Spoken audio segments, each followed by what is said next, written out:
We made it.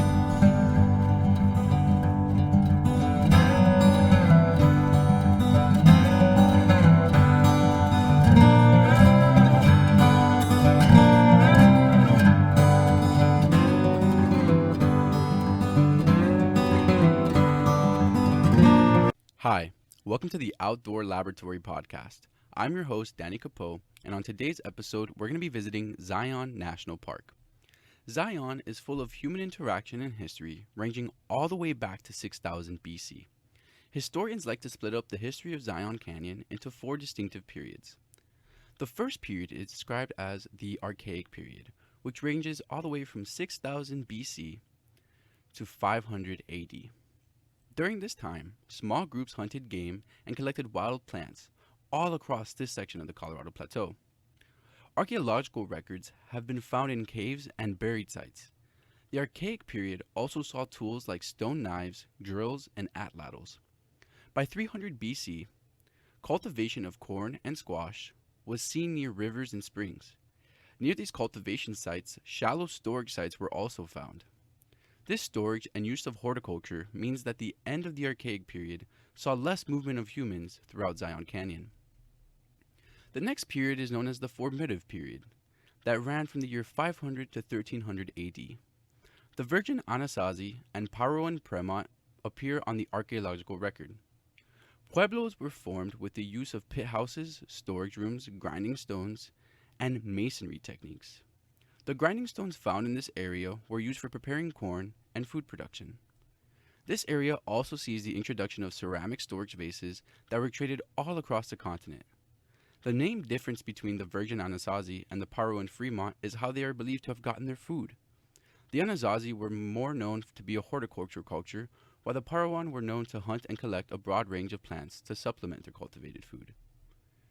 The next period is known as the Neo-Archaic period, and it is found between 1300 and 1700 AD. The Numic language was spoken in this region. They depended on a wide array of plants and animals as well. They followed the weather with the seasons to hunt game and stay where the food was ripe. The southern Paiute were known for cultivating fields of corn, sunflowers, and squash. Paiutes called Zion Canyon Makuntuweep, which stands for straight arrow. The last period is known as the Historic period, and it begins in the late 1700s. It is marked by the arrival of Euro-Americans in the area. Traders from New Mexico formed the Old Spanish Trail. American fur trappers and government surveyors added travel routes all across this region. In 1872, John Wesley Powell, who is famous for being the first person to float down the Colorado River, did geologic surveys all throughout Zion Canyon. In 1847, Brigham Young led the Mormons into Utah. They created places like Salt Lake City, Schunesburg, and Springdale. In 1863, Isaac Behuden built the first log cabin in Zion Canyon and was followed by other settlers later on. In 1909, Zion Canyon was formed into the national park that we have today.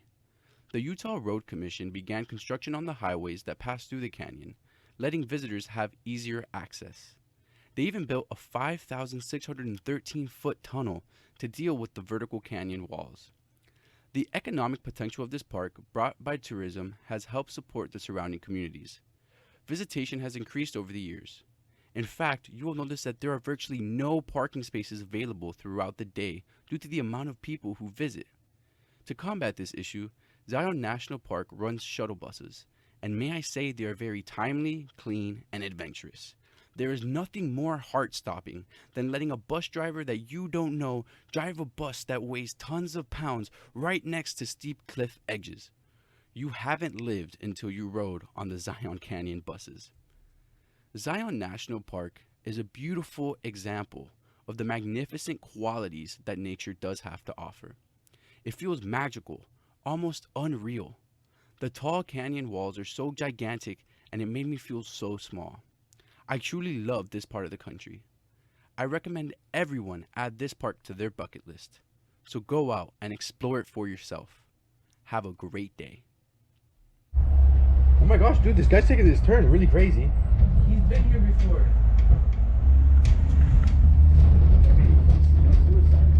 I